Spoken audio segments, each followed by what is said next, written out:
1조 6천억 원대 환매 중단 사태를 일으킨 라임자산운용이 일부 자산을 현금화해서 투자자들에게 돌려줄 예정입니다. 일부 판매사들도 투자자들에게 투자금을 선지급할 계획을 밝혔습니다.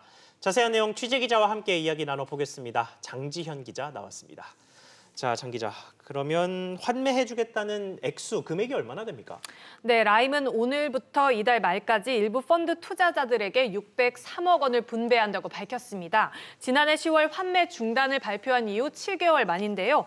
1조 6천억 원이 환매 중단됐으니 아주 많은 금액은 아닙니다. 하지만 이번 1차 분배를 시작으로 3분기에도 2차 분배를 진행하고요. 이런 식으로 2025년 말까지 모두 환매를 마칠 예정입니다. 다만 이번 분배 대상인 플루토와 테티스 펀드의 최종 회수율은 투자금의 절반에도 미치지 못할 것으로 보입니다. 네, 판매사들 그러니까 증권사나 은행들도 이 투자자들에게 자발적으로 선보상에 나서고 있죠. 네, 그렇습니다. 일단 신한금융투자는 무역금융펀드 투자자들을 대상으로 이 중도 환매가 가능했던 개방형은 원금의 30%, 환매가 막혀있던 폐쇄형은 70%를 각각 보상해줄 방침입니다. 신한은행과 기업은행 등 시중은행도 앞으로 열릴 이사회에서 라임펀드 투자금 일부를 선지급하는 방안을 논의할 예정입니다. 이런 가운데 수천억 원 규모의 라임펀드를 판매하면서 이 투자자들에게 손실 가능성을 숨긴 혐의를 받는 대신증권 전 반포센터장이 어젯밤 구속됐습니다. 그렇군요. 이번엔 금융권 다른 소식 좀 짚어보죠. 미래에셋과 중국 안방보험이 미국에서 지금 소송전을 벌이고 있는데 일단 이 소송의 정황부터 좀 짚어주시죠. 네, 미래에셋은 지난해 9월 안방보험이 소유한 미국 호텔 15개를 우리 돈 7조 원에 인수하는 계약을 맺었는데요.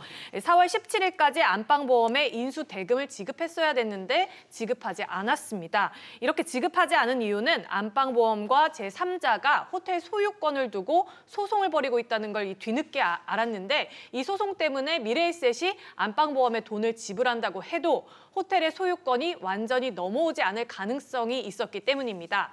미래에셋은 소송 내용에 대해서 소명을 해달라고 지속적으로 요구를 했지만 안방보험은 여기에 제대로 응하지 않았다고 합니다.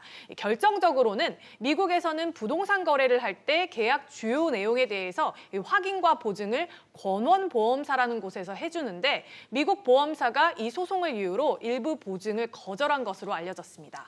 네, 그럼 앞으로의 소송 일정은 어떻게 되나요?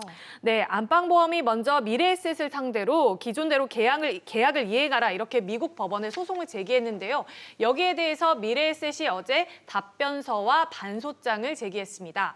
아울러 미래에셋은 지불한 계약금 7천억 원 전액을 반환하고 미래에셋이 지출한 변호사 보수비와 소송비 전액을 상환하라고 청구했습니다.